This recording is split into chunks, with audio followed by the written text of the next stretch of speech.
Flint had taught me to shoot. He'd been an Army Ranger and a sniper, taught me well. Though it had been some 20 years since I had held a rifle, I managed to pick off a rabbit at 50 yards with my first shot. He'd also taught me to fight, though he advised against it. Violence is the last resort of the stupid, he'd said. You're a smart kid. If you can't think your way out of a confrontation, then I've failed you.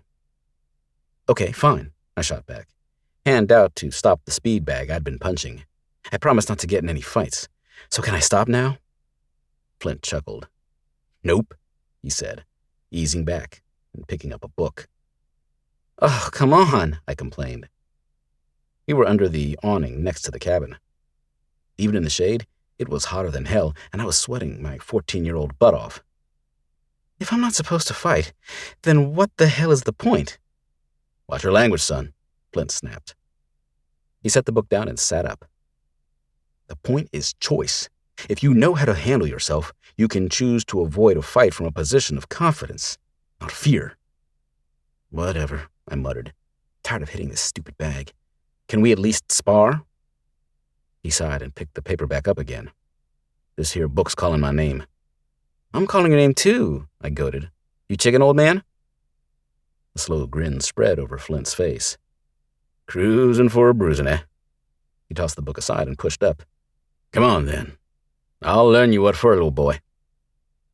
I looked over now at the two bags still hanging beneath the awning and rubbed my shoulder. Maybe in a couple weeks? Just as important as knowing how to handle trouble was the ability to spot trouble before it arrived. Anytime we went out for a meal, Flint would have us both sit on the same side of the table with our backs to the wall. Flint wasn't much for small talk. I'd use the silence to prepare for the coming quiz. Eventually, he'd make some effort to ask me about my day, partly because he wanted to know, but mostly as a distraction. As soon as I was done, he'd say, Okay, anybody armed? Yes, sir. The woman at the table in front. Think she's a cop.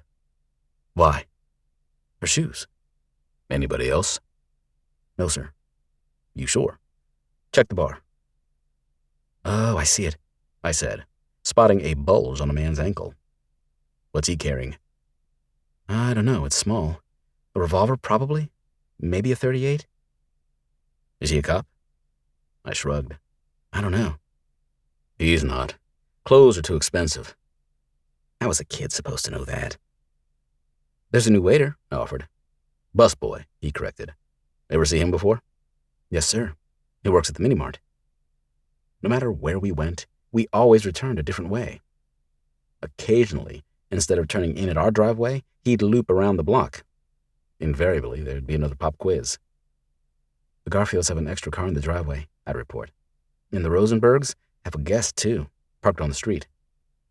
Tell me about the cars. A blue Honda and a green Mercedes, both with Texas plates. Ever seen them before? The Mercedes, not the Honda. As a kid, all this hyper-awareness and avoidance of pattern had just seemed like a really, really annoying game. Through repetition, these things ingrained until they became second nature. To the point that, when Carolyn brought me to see our house for the first time, it had bothered me deeply that there was only one way on and off the island by car.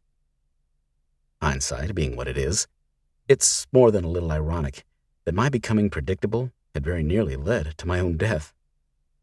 Those Sunday morning trips up the Ortega to my fishing hole were about as predictable as the sunrise itself. Doubly foolish of me, considering I knew full well that predictability was precisely what killed Flint.